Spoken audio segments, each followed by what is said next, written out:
Hey guys, Deathletter Magic here, and you know how I said I didn't think I was going to make a sequel? I lied. I actually did expect to make a sequel. Because Wizards finally responded to the controversy. I don't know, there's really only one side of this, and Wizards is on the same side as we are, which is, wow, that patch broke everything. So I'm getting more glitch reports, nothing too major, nothing even really mentioning in this video. It's just, oh, this individual card didn't work and stuff. But somebody told me that Luris has been just mysteriously banned from Historic Best of 1, and there's no ban announcement for it. It's just been like mysteriously shadow banned in the background without telling anybody. And yet, they can't pull the trigger on a Book of Exalted Deeds, which is already supposed to be banned. So they banned a card without telling you, they unbanned a card without telling you, then I don't even know if they fixed it in today's patch because they broke the 2022 queue. I guess I could probably open up a deck and try to add it, but I don't give enough of a shit. But yeah, I just wanted to tell you guys that you might have just gotten a little advance warning about a ban that's going to be announced like tomorrow or something. I don't know. Maybe it was a mistake. I don't know. Nobody knows what's going on. Including and especially the Wizards staff working on the game. And the people who wrote the code, and the people who did the patch, nobody knows what's going on. So anyway, that and another massive glitch that I'm going to announce in this video are why I made a sequel, but also we have a response from Wizards. So yesterday on September 1st, they had MTG Arena announcements, September 1st, 2021, and it just leads with a little subsection called Bug Fixing Continues. And then, no joke, in like the worst, most ironic tonal shift ever, it goes from, oh, here's a whole bunch of apologies, and oh my god, this is so terrible, and we're working on it, to like, hey, Jumpstart Historic Horizons is now live, woo! Well, it doesn't work. You just said that. Then we got, oh, Midnight Hunt pre-orders, oh, get your bundles here, everybody, woo! Here's the upcoming events, woo, hype train. You know, call me crazy, but I feel like it could have been two different articles. Oh, also, this page is still live, but it appears to have been hidden in the archive list. So I don't know what's going on there. I'll tell you one thing that's going on there. I'm saving the whole thing as a PDF. So they say, last Tuesday, we delivered a major change to the back-end infrastructure of MTG Arena. While this change gives us a stronger foundation to build upon, the last week has been more disruptive for players than we wanted, and we apologize for that. Isn't it funny that we all saw it coming, but Wizards didn't? And they just pushed it out like, no, we don't need to test it. We don't need to delay it. Which I think they actually already delayed it. Oh, we call that doing a cyberpunk, where you delay it for an enormous amount of time and then it still comes out broken as crap. Anyway, we're working to identify and address issues as they arise, prioritizing server stability and major player impacting bugs over the other smaller issues. But as we've seen with the matchmaking issues last Friday, the unplanned downtime Tuesday, I don't think I even heard about that.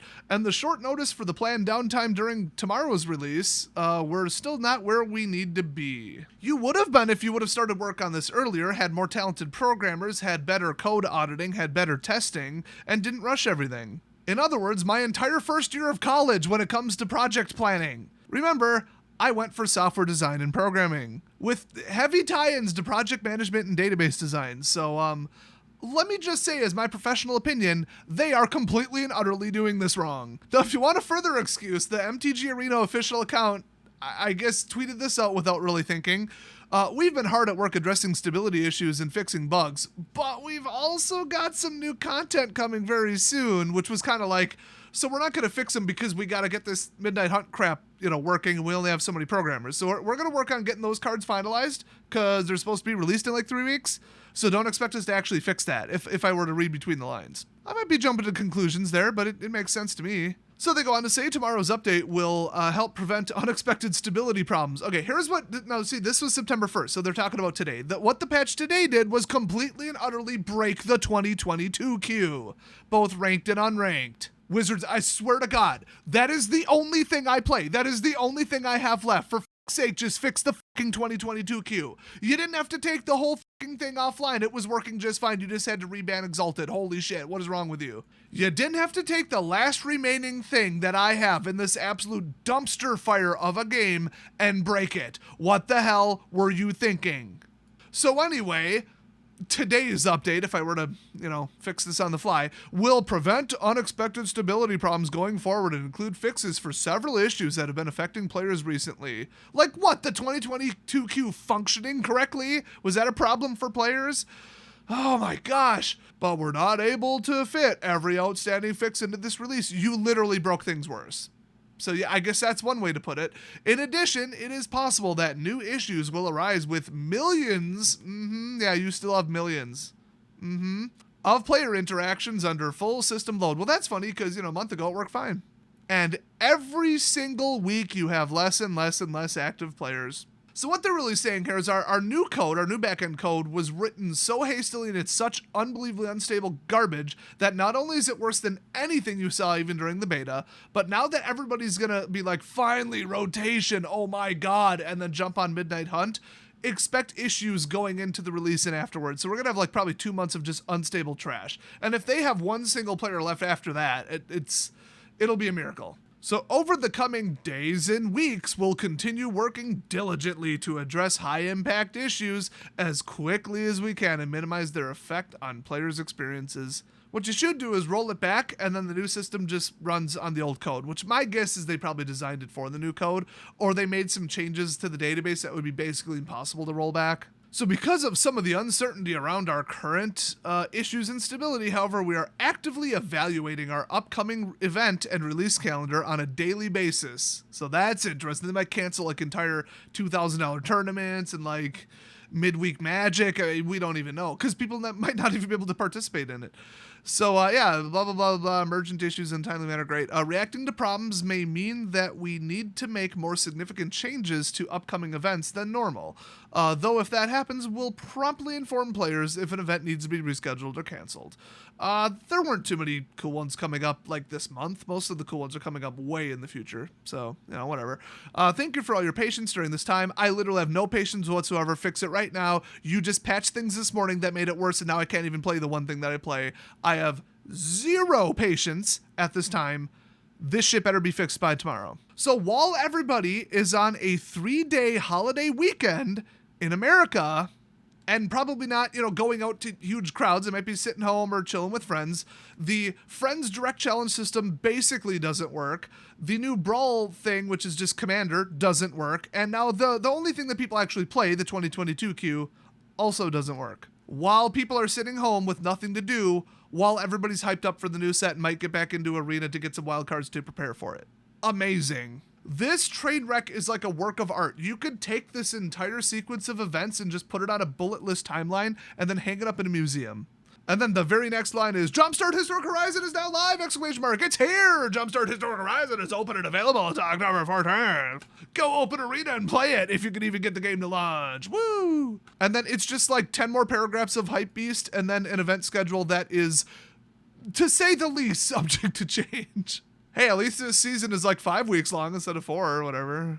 Well, I'm gonna go cook some chicken drumsticks, which is a more productive use of my time than playing Arena. Like, even if I could play Arena, it still would be, but I can't, so probably gonna be Skyrim gameplay in the back of this video. By the way, huge, one more important announcement. If you haven't seen this in my community tab, so in other words, if you're on a desktop instead of mobile, I don't know why YouTube does that. We have a new record for my free money video. If you haven't watched it, I am basically discount ghetto poor Mr. Beast at this point. Like, I don't have any money, but holy shit, do y'all have some money now.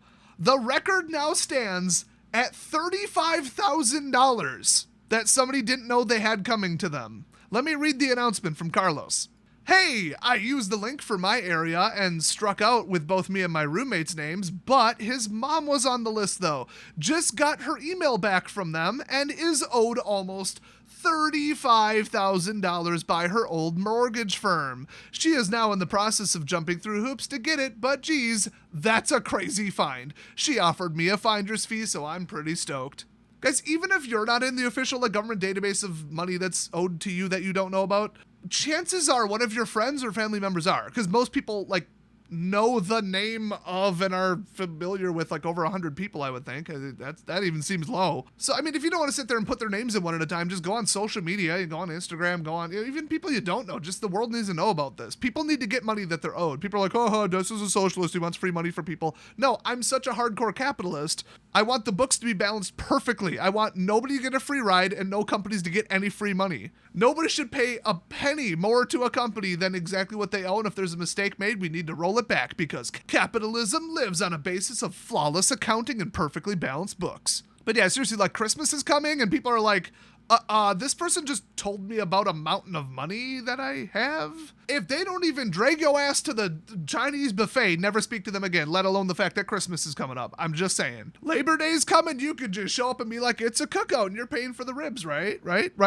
Right, you rich bastard. By the way, one more fun little thing. You guys know that I know accounting, tax law, and copyright law for some reason, bit of a hobby. Well, that and I run like 5 YouTube channels. I used to run a business and do all the accounting. So there's that. Also, I was an accounting tutor when I was in college. But these are considered recoveries, not income. Usually you'd still bill it the same year that you found out about it, because the only other way to do it is to formally like change your taxes because something else was there. But in some cases, if it's lawsuit based, this is considered a recovery. And if it's an overpayment, that just means like it's not income. So this person who's owed 35 grand, that might not be considered income, and all of it might not be taxable. That's a cherry on top of an already very delicious looking sundae right there. So seriously, everybody go post this on every social media you have. Let your family know, let your friends know, because if you're the source of it and you make them some free money, they're going to be very appreciative of you. So go check that video out. It's the one called You Guys Want Some Free Money or something like that. But seriously, I kind of want this video to go viral, and if I get a whole bunch of inbound links from third parties, those are like the #1 most valued thing on all of YouTube.